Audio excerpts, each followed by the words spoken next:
കേരള പോലീസിന്റെ അഭിമാനമാണ് മായ, മർഫി എന്നീ പോലീസ് നായ്ക്കൾ. 2020 മാർച്ചിൽ സേനയിൽ ചേർന്ന ഈ നായ്ക്കൾ ബെൽജിയം മെൽനോയിസ് എന്ന വിഭാഗത്തിൽപ്പെട്ടതാണ്. 2 ബാച്ചുകളിലായി പരിശീലനം നേടിയ 35 നായ്ക്കളിൽപ്പെട്ടവയാണ് ഇവ.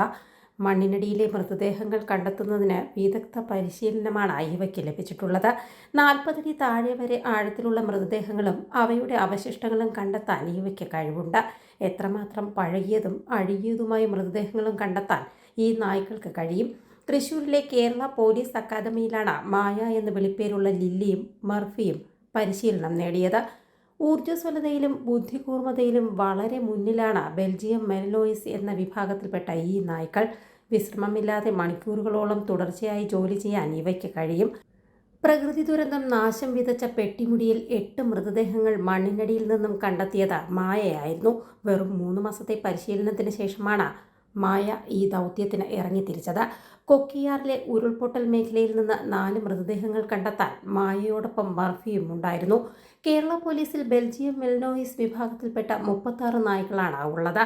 അവയിൽ 17 എണ്ണം കൊലപാതകം, മോഷണം എന്നിവ തെളിയിക്കാനുള്ള ട്രാക്കർ വിഭാഗത്തിൽപ്പെട്ടവയാണ്. 13 നായ്ക്കളെ സ്ഫോടക വസ്തുക്കൾ കണ്ടെത്താൻ ഉപയോഗിക്കുന്നു.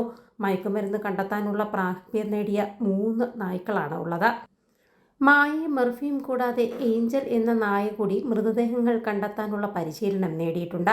ഹവിൽദാർ വി പ്രഭാതും പോലീസ് കോൺസ്റ്റബിൾ ബോണി ബാബുവുമാണ് മായയുടെ പരിശീലകർ. മർഫിയെ പരിപാലിക്കുന്നത് civil police officer George Manuel KS, police constable Nikhil Krishna KG എന്നിവരാണ്.